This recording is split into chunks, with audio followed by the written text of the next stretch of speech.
Racikan Berita. Assalamualaikum warahmatullahi wabarakatuh. Saudara-saudara sekalian, ya ini deh yang saya bilang jebakan dari Jokowi kepada penerusnya, yaitu Prabowo Subianto yang telah dipilih oleh rakyat Indonesia, telah dilantik oleh MPR pada 20 Oktober lalu. Nah, ini yang terjadi adalah utang yang sangat besar yang memberatkan Prabowo akhirnya. Nah, untuk mengatasi utang ini, Prabowo disangoni oleh Jokowi, ya, di samping dikasih beban utang yang besar, disangoni dengan 17 menteri yang mengelilinginya. Menteri-menteri lama ini seperti biasa tidak punya alternatif lain selain menambah utang atau menaikkan pajak, mencabut subsidi dan lain sebagainya. Nah, sekarang apa yang dilakukan oleh Menteri Keuangan sebagai bagian dari kabinet Prabowo adalah menaikkan PPN menjadi 12% dari 11%. Ini memberatkan rakyat. Ini yang saya bilang membebani rakyat untuk sesuatu yang tidak dibuat oleh rakyat, tapi yang membuat adalah Jokowi bersama kabinetnya 2 periode. Nah, kenaikan menjadi 12% ini beban, artinya ditaruh di pundak rakyat. Padahal ada alternatif lain. Pertama, kita bisa tahu bahwa selain ada utang yang bakal jatuh tempo pada tahun 2025 ini yang memberatkan 803 triliun, ini sangat berat buat Prabowo di awal. Dan ada utang, ya, ada yang harus dipakai membayar utang ini, ada 1.000 triliun lebih habis untuk membayar utang dan cicilan utang.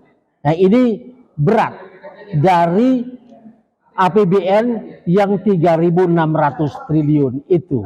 1.000 sudah habis untuk itu. Artinya bagian terbesar dari APBN kita yang 3.600 triliun itu dipakai untuk membayar utang dan cicilan utang itu 1.000 triliun. Ini mengerikan. Padahal ada alternatif lain menurut saya, yaitu ada kasus-kasus korupsi yang besar yang sebetulnya kalau ini diproses hukum, Prabowo bisa mendapatkan 1.200 triliun lebih yang bisa dipakai untuk meringankan ini, untuk membayar utang.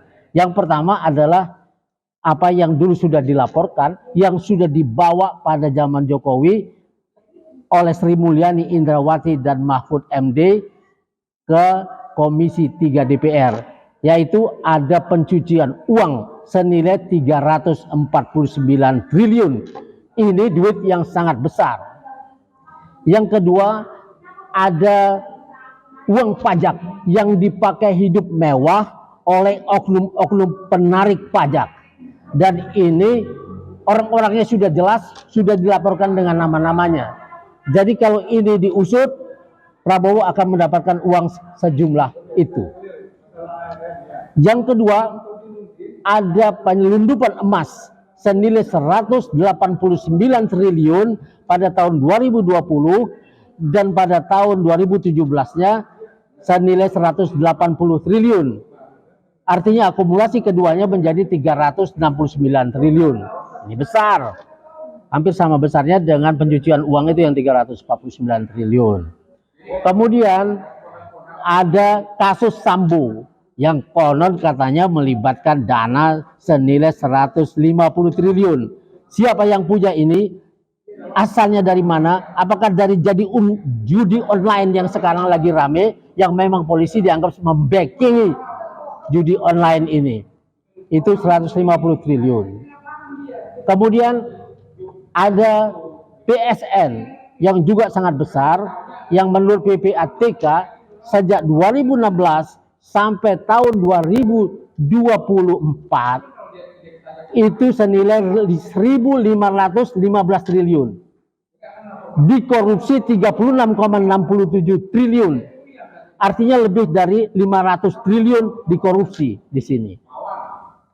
Ada lagi bisnis PCR yang nilainya 10 triliun, di mana Erick Thohir, Menek BUMN, bekerja sama dengan Luhut Binsar Panjaitan, Menko Marves, ya, yang sebetulnya punya kewenangan di situ. Jadi orang-orang ini berbisnis di wilayah kewenangannya. Artinya ada abuse of power di situ. Dan nilai 10 triliun ini seharusnya masuk ke kas negara. Kemudian ada lagi penggangsiran duit Telkomsel senilai 3,2 triliun yang telah dilaporkan oleh LSM Cerdas Hukum, di mana Telkomsel diarahkan oleh Menek BUMN Erick Thohir untuk membeli saham GoTo senilai 6,3 triliun, di mana kakaknya Erick Thohir, Boy Thohir, Garibaldi Boy Thohir, ada di GoTo. Nah, ini kerugian negara yang 3,2 triliun ini menjadi keuntungan buat GoTo, di mana Erick Thohir, Boy Thohir ada di situ, 3,2 triliun. Nah, ini duit-duit yang besar ini kalau kita akumulasi akan, kalau ini diusut oleh Prabowo, dibawa ke proses hukum, maka Prabowo bisa menyelamatkan duit, seenggaknya bisa dapat duit lebih dari 1.200 triliun. Kalau utang yang jatuh tempo itu 803 triliun bisa diselesaikan dengan uang ini, bukan menaikkan pajak yang artinya membebankan ini kepada rakyat yang sudah susah. Ditambah lagi dengan kemungkinan kenaikan BBM, kenaikan listrik, kemudian dicabutnya subsidi pupuk, dicabutnya subsidi bibit yang menyulitkan petani. Nah, hal-hal yang seperti inilah yang harus dilakukan Prabowo. Bermain cantik di sini, uruslah ini secara manajemen, maka rakyat akan ringan.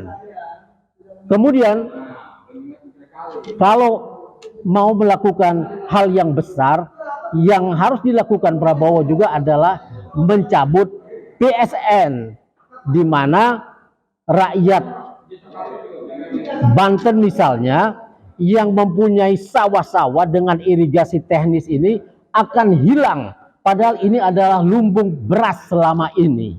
Nah, kalau ini diambil oleh PSN untuk kebutuhan seorang pebisnis swasta yang sudah sangat besar, yang sudah sangat kaya, maka rakyat Indonesia ini akan kesulitan lagi, jatuh miskin pada saat Aguan dan Salim Group, Antoni Salim, mendapat keuntungan besar. Ini juga termasuk salah satu yang harus dicabut Prabowo untuk menyenangkan hati rakyat, untuk melindungi rakyat dari serangan militer dan serangan bisnis yang menjadi tugas pemerintah, yaitu melindungi segenap tumpah darah Indonesia. Inilah tugas pemerintah yang sekarang ada di pundak Prabowo. Saudara-saudara sekalian, itulah yang harus dilakukan Prabowo pada 100 hari pertamanya.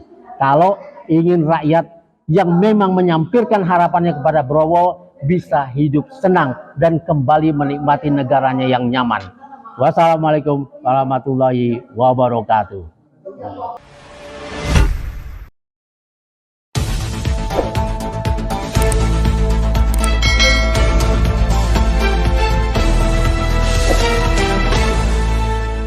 Racikan Berita